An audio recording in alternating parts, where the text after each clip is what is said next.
नमस्कार, मैं हूं राहुल ठाकुर। मैं इस वक्त मौजूद हूं दिल्ली के मौजपुर में और यहां कन्हैया कुमार के नामांकन में मैं आया हुआ हूं। ये भाई साहब देख सकते हैं तेजी से जो ब्राह्मण हैं, भाई साहब मिश्रा जी यहाँ शंख बजा रहे हैं, शंखनाद कर रहे हैं। हालांकि चुनाव का शंखनाद हो चुका है और 2 चरण का मतदान भी हो चुका है और दिल्ली में 25 मई को सभी 7 सीटों पर मतदान होगा। उससे पहले मैं आपको कन्हैया कुमार के कार्यालय की एक झलक दिखा देता हूं। यहाँ बैनर पोस्टर देख सकते हैं। यहाँ राहुल गांधी की तस्वीर है, अरविंद केजरीवाल हैं और अभी जो कार्यकारी अध्यक्ष बनाए गए हैं दिल्ली कांग्रेस के, देवेंद्र यादव, गोपाल राय, सोनिया गांधी, मल्लिकार्जुन खड़गे, तमाम नेताओं के फोटो हैं। अगर मैं बात करूं यहाँ नामांकन में आए लोगों की, कार्यकर्ताओं की, तो यहाँ कांग्रेस के झंडे भी आपको दिखेंगे, आम आदमी पार्टी के भी दिखेंगे और जो कम्युनिस्ट पार्टी है उसके भी कार्यकर्ता कन्हैया के समर्थन में, कन्हैया के नामांकन में यहाँ मौजूद हैं। यहाँ भारी भीड़ है और यहाँ अलग अलग जगह से तमाम कार्यकर्ता आए हुए हैं। लेकिन मेरी नज़र पड़ी इनके इस पोस्टर पर जो है लिख कर लाए, कौरव वर्सेस कन्हैया वोट का महाभारत। ये महाभारत तो समझ में आ गया, चुनाव है, लेकिन आप ये कौरव किसे कह रहे हैं भाई साहब? कौरव वो जब मणिपुर में मेरी बेटियों की आबरू लूटी जा रही थी और वो दुर्योधन और दुशासन बने बैठे रहे इसी इंद्रप्रस्थ में। कौरव वो जब मेरी बेटियों की इज्जत को कुछ दरिंदे लोच रहे थे, खरोच रहे थे और उनके दिल से आह भी नहीं आई। कौरव वो जिन्हें गले में मंगलसूत्र तो दिख जाता है पर बेटियों के तन से उतरता हुआ कपड़ा नहीं दिखता। वही कौरव हैं जिनके राज में द्रौपदी नंगी की गई थी। वही कौरव आज हैं जिनके राज में मणिपुर में बेटियां नंगी की गई हैं। आज वही कौरव जो 8,000 करोड़ के वायुयान से घूमते फिरते हैं। वही हैं जो एक कमरे से दूसरे कमरा जाने में कपड़ा बदल लेते हैं। वही कौरव हैं जिनके राज में किसान बलि वाले बिल से शहीद हो रहे हैं, जवानों को अग्निवीर का तीर मिल रहा है, पहलवानों को बृजभूषण मिल रहे हैं, किसानों को बलि और फांसी का फंदा मिल रहा है और शहीदों को पुलवामा में RDX जैसी चीज़ें मिल रही हैं। कौन दे रहा है ये साहब? कौन दे रहा है? कौन पता करेगा किसकी जिम्मेदारी थी? मोदी साहब का 10 साल का 3 खेल, जुमला, जुल्म और जेल। मोदी जी मेरे ऐसे प्रधानमंत्री हैं जो फर्स्ट आना चाहते हैं, इसलिए वो फर्स्ट तो वो 2 बार आ गए, वो तो 400 पार कह रहे हैं, आप कह रहे हैं कि वो कौरव है। मोदी जी फर्स्ट आना चाहते हैं इसलिए अकेला दौड़ते हैं। जो भी जरा सा लगता है कि हरा देगा उसे जेल में डाल देते हैं। मोदी जी अकेले ऐसे व्यक्ति हैं जो घबराते हैं, डरते हैं। 2 बार वो लोग तो कह रहे हैं जो गलत करेगा, भ्रष्टाचार करेगा, उसे जेल में डाल रहे हैं ना हम तो। इससे ज़्यादा गलत क्या हुआ कि 63 हमारे शहीद हो गए पुलवामा में लोग। इससे गलत क्या होगा? 750 लोग किसान बलि का बिल चढ़ गया। उन्होंने कहा ना, उसका जवाब हमने एयर स्ट्राइक से दिया था, किसानों का भी दे दिया एयर स्ट्राइक से।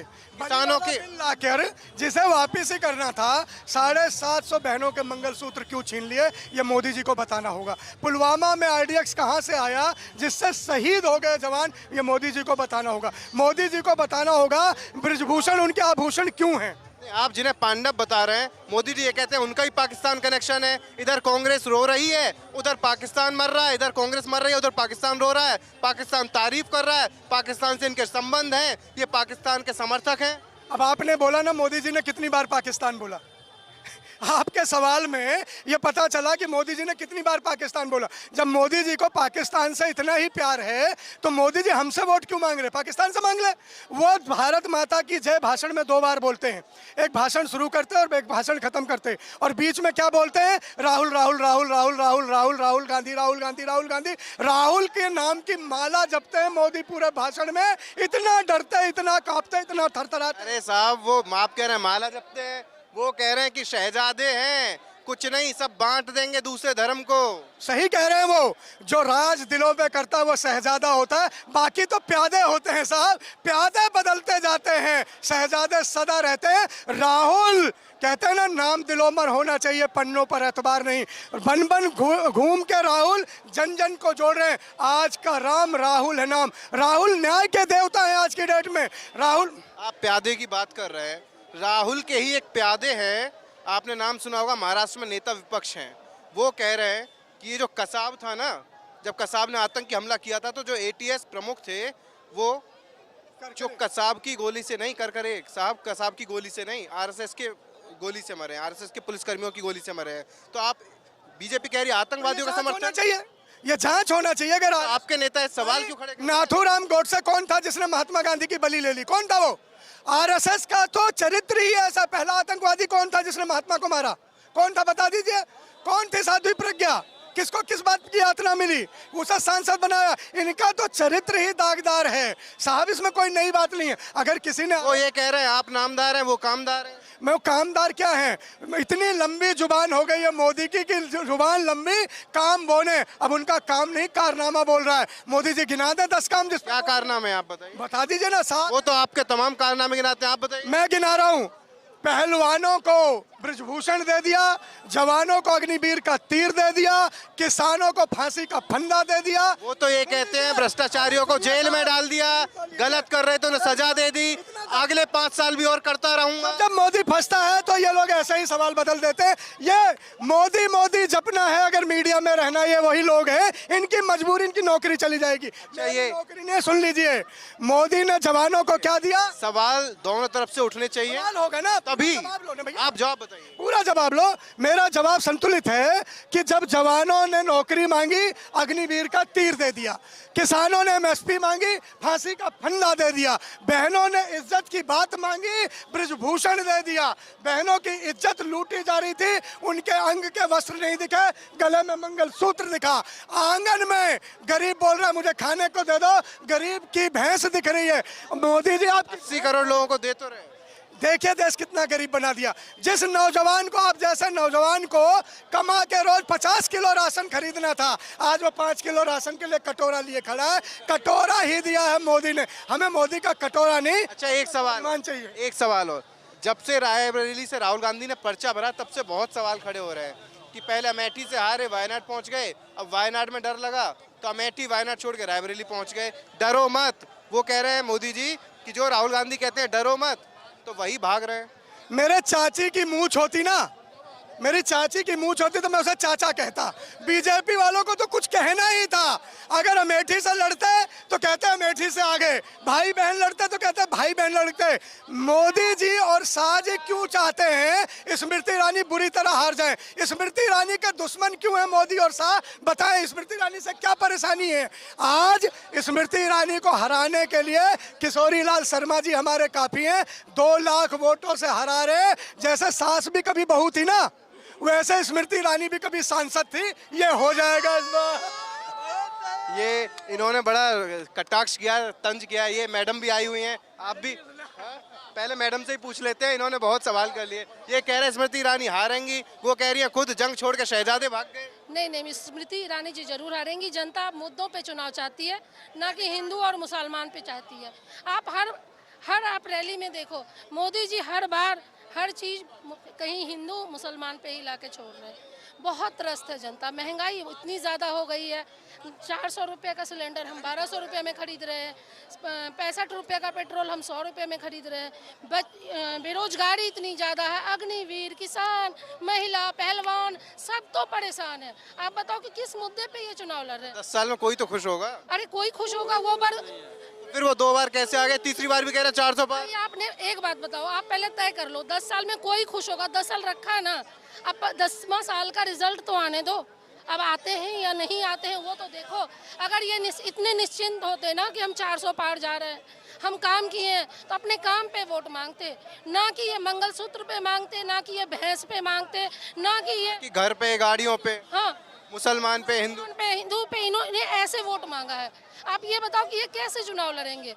ऐसे कोई चुनाव लड़ता है क्या? इतने साल हो गए, हमारी उम्र भी बहुत ज़्यादा हो गई है, लेकिन हमने ऐसा चुनाव आज तक नहीं देखा कि आपने 10 साल का काम का हिसाब नहीं देते हो। आप कांग्रेस बताते हैं ना, न्यू इंडिया बन गया, बहुत काम हो गया, आप देश बदल गया, भारत का डंका बज रहा है, पूरी दुनिया भारत की ताकत देख रही है। आप कांग्रेस से 70 साल का हिसाब मांगते हो, अपने 10 साल का ही। अगर कांग्रेस ने काम नहीं किया तो उनको जनता ने हटा दिया था ना सत्ता से, आपको लाया ना विकास के लिए। जनता ही तो इन्हें ला रही है। वही तो करे, फिर जनता हमें भी लाएगी, उनको दे दिया मौका, 10 साल दे। वो तो कह रहे हैं कांग्रेस को ना डायनासोर, जैसे राजनाथ सिंह का बयान, जैसे डायनासोर हुआ करते थे वैसे ही कांग्रेस हो जाएगी। चश्मा लेके ढूंढेंगे फिर भी नहीं मिलेगी। अगर रावण का घमंड नहीं रहा, कंस का घमंड नहीं रहा, तो मोदी जी और राजनाथ जी क्या है? उनका भी घमंड नहीं रहा, घमंड चूर चूर हो जाएगा। चूर चूर हो जाएगा। सही कह रही हैं? सही कह रही हैं, बात तो सही कह रही हैं। और सर आपने स्मृति ईरानी जी का नाम लिया है, अब उनको मुझे लगता है ईरान भेजने का वक्त आ गया है। ईरान भेजेंगे, ईरानी को ईरान भेजेंगे हम, क्योंकि सर ना मणिपुर पे मुंह खोलती है, ना अंकिता भंडारी पे मुंह खोलती है, महिला पहलवानों पे उनका कोई नहीं है। किस बात की वो महिला और बाल विकास मंत्रालय है? बच्चों के साथ भी अन्याय हो रहा है, महिलाओं के साथ भी अन्याय हो रहा है, और हमारी मंत्री मौन रहती है। और आप बात करें विदेशी डंका की, मोदी जी का डंका बज रहा है। डंका किस बात का बज रहा है कि प्रेस फ्रीडम इंडेक्स में हम नीचे चले गए। हर ऑपोजिशन पार्टी को हम लोग, ऑपोजिशन पार्टी के लीडर को हमने जेल में डाल दिया। ईडी सीबीआई का इस्तेमाल बुरी तरह से। वो ये कह रहे हैं अगले 5 साल और जेल में डालूंगा, भ्रष्टाचारी हैं ये सब। किसको भ्रष्टाचारी बोल रहे हैं वो?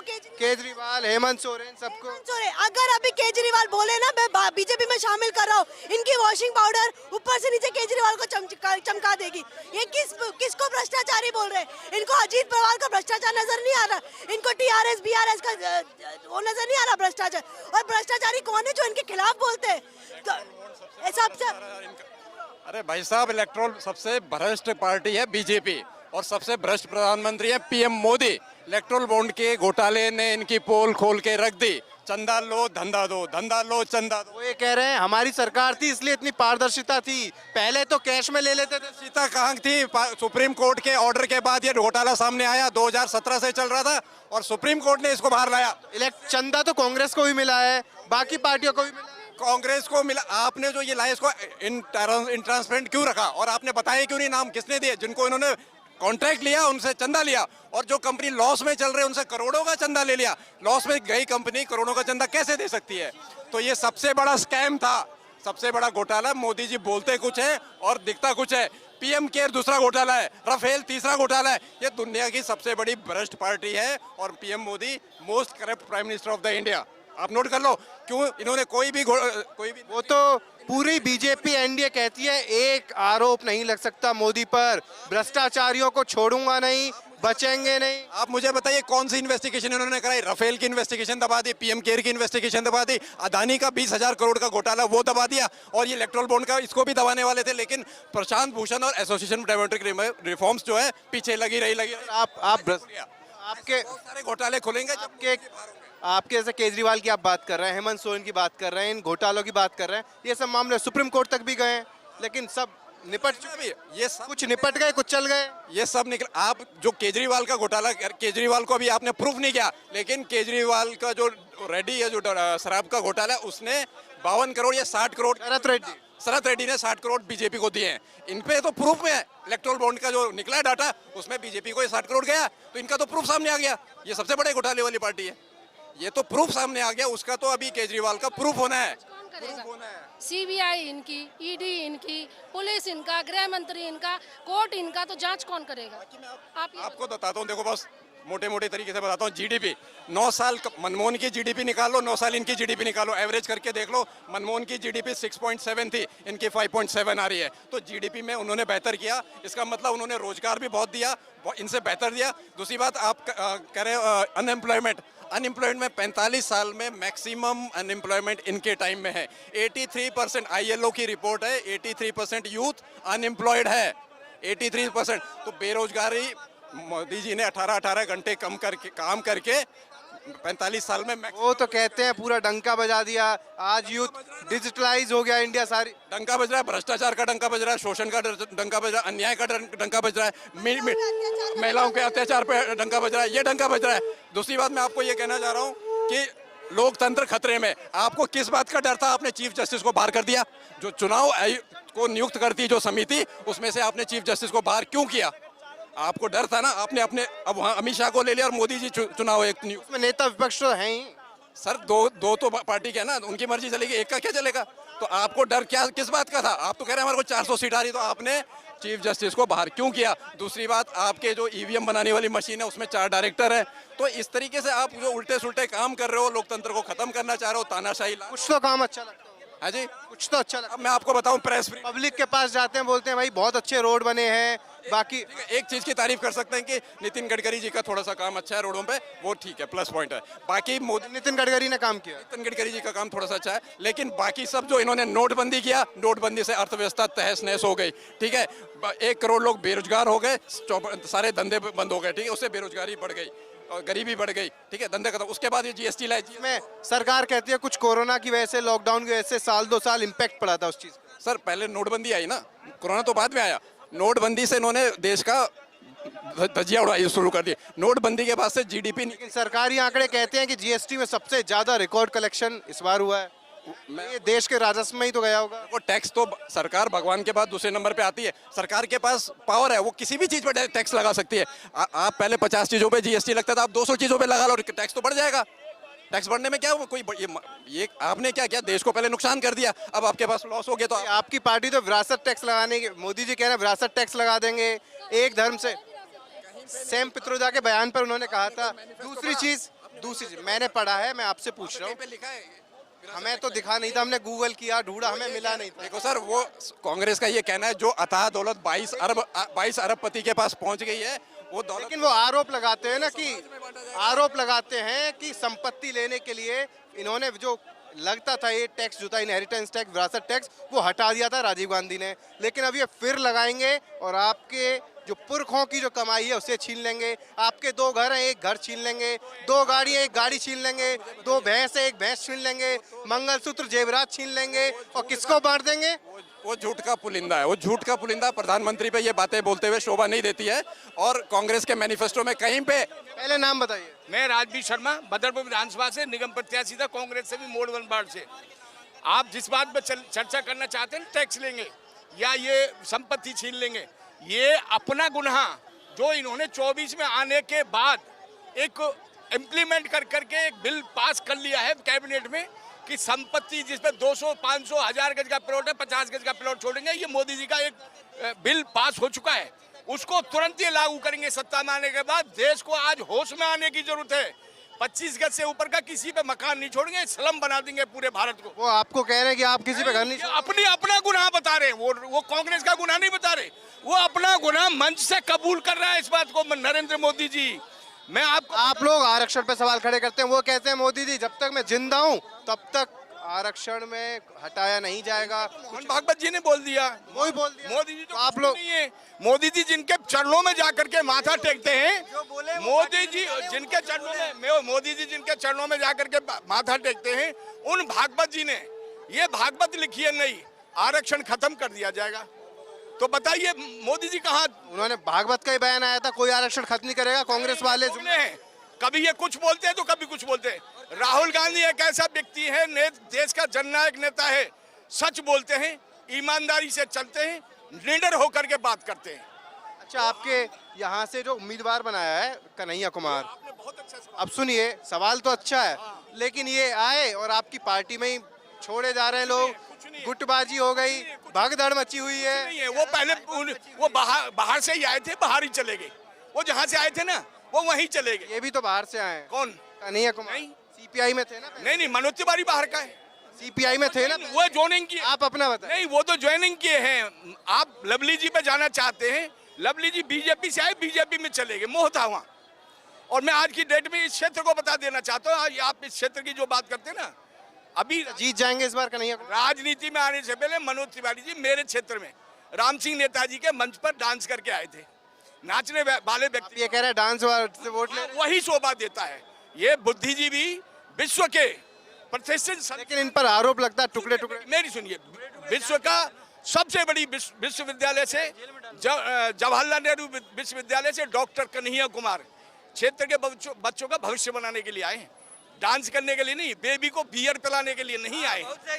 बेबी को हम बियर नहीं पिलाते, हम बेबी को एजुकेटेड करेंगे। अरे तो रिंकिया के पापा पे तीसरी बार पार्टी ने भरोसा जताया है, सबके टिकट काट दिए, कुछ तो उन्हें रिपोर्ट आई होगी। नाचने गाने वाले हैं नहीं, नाचने गाने वाले हैं नहीं। अरे तो ऐसे ही 7 में से 6 के टिकट बदल दिए ना, तो 6 टिकट बदल दिए, इनको भी बदला जाएगा। उनके पास अभी उन्हें भरोसा होगा, कुछ रिपोर्ट होगी उनके पास, जीत जाएंगे। तभी दिल्ली में ऐसा था ना, ऐसे नाटक करने वाले, ऐसे कुछ मदारी चाहिए होते थे, तो एक ही व्यक्ति था, उसको इन्होंने यहाँ रखा।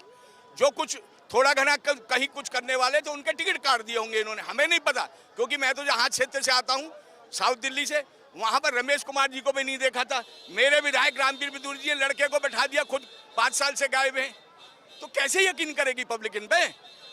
सर 2014 में 7 सीट 19 में 7 सीट पब्लिक आप पे कैसे यकीन? जुमलेबाजी से, अरे सुनो, जब जुमलेबाजी से हर बार मतलब ऐसा ही होता रहेगा। पब्लिक देखो ध्यान दो पब्लिक जो है जागरूक हो गई है। ये जुमले वाली पार्टी, जुमलेबाजी 10 साल चल गई जो चलनी थी, अब नहीं चलेगी। और रही बात कन्हैया कुमार की, कन्हैया कुमार वो सींचा हुआ कोहिनूर हीरा है जिसको कोई समझ नहीं पा रहा। समझ गए? एक मिनट, एक मनोज तिवारी, ठीक है, हम उसको बुरा नहीं कहते, और कन्हैया कुमार और मनोज तिवारी से कैंपर कर रहे हो आप। कहीं से कहीं तक नहीं।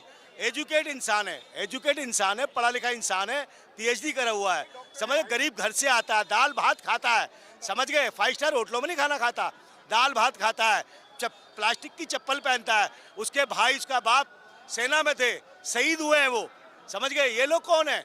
मनोज तिवारी ठीक है, कहीं से आया, सांसद रहा 10 साल, अब नहीं रहेगा। आपकी क्या राय है?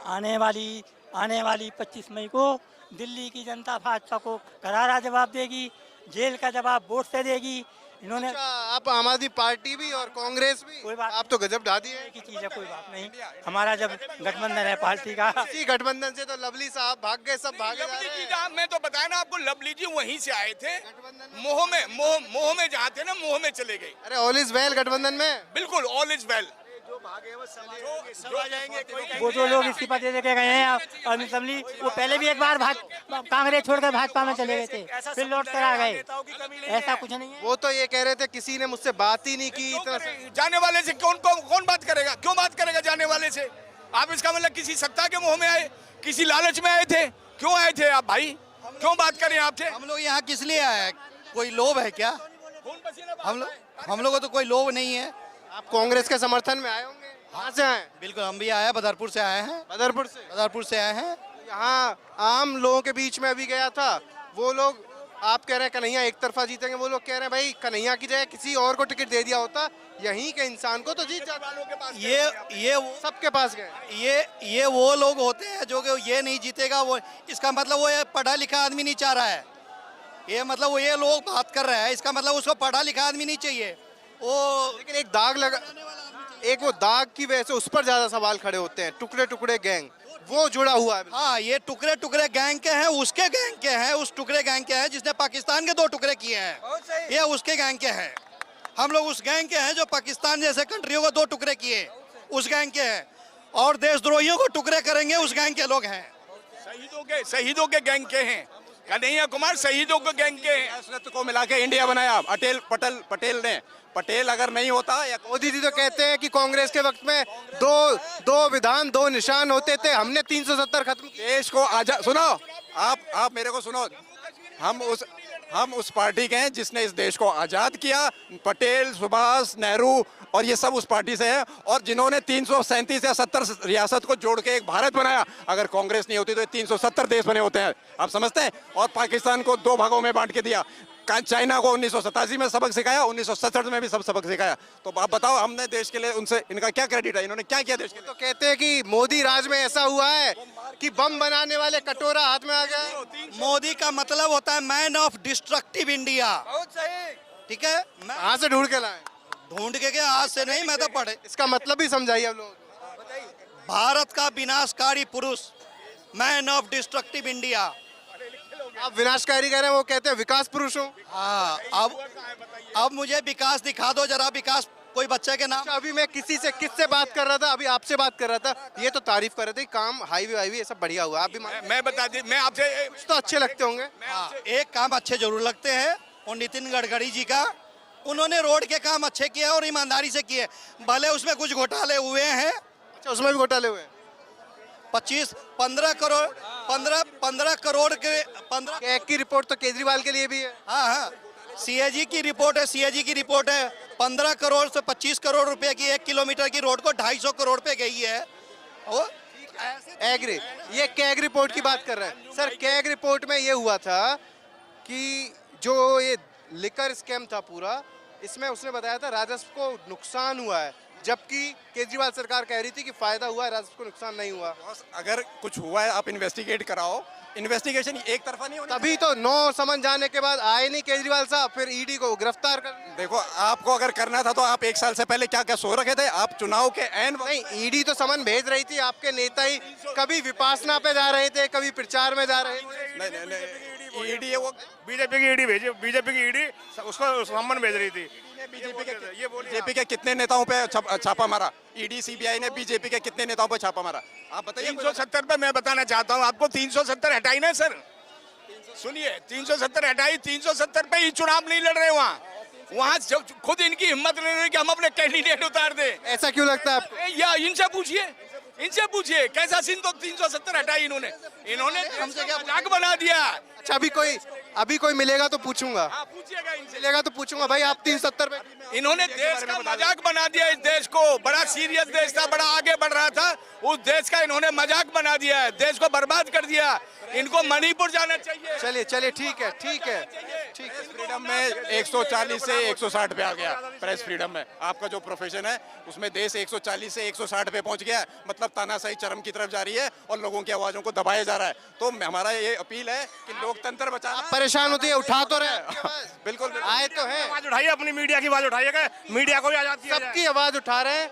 फिलहाल यहाँ पर जो हुजूम है, भीड़ है, काफी बढ़ चुकी है और यहाँ पर तमाम समर्थकों ने डेरा डाल दिया है और कन्हैया को जिताने के लिए, कन्हैया के सिर पर जीत का सेहरा बांधने के लिए लामबंदी तेज कर दी है और लगातार जनसंपर्क किया जा रहा है। इनका दावा है कि इस बार मनोज तिवारी को कन्हैया कुमार शिकस्त जरूर देंगे। हालांकि नतीजे तो 4 जून को आएंगे और तभी सारी तस्वीर साफ हो पाएगी कि किसने किसको पटखनी दी और किसका जादू चला और किसका जो जलवा है वो फीका रहा। कैमरा पर्सन सचिन के साथ मैं राहुल ठाकुर, उत्तर पूर्वी लोकसभा क्षेत्र, दिल्ली। नमस्कार।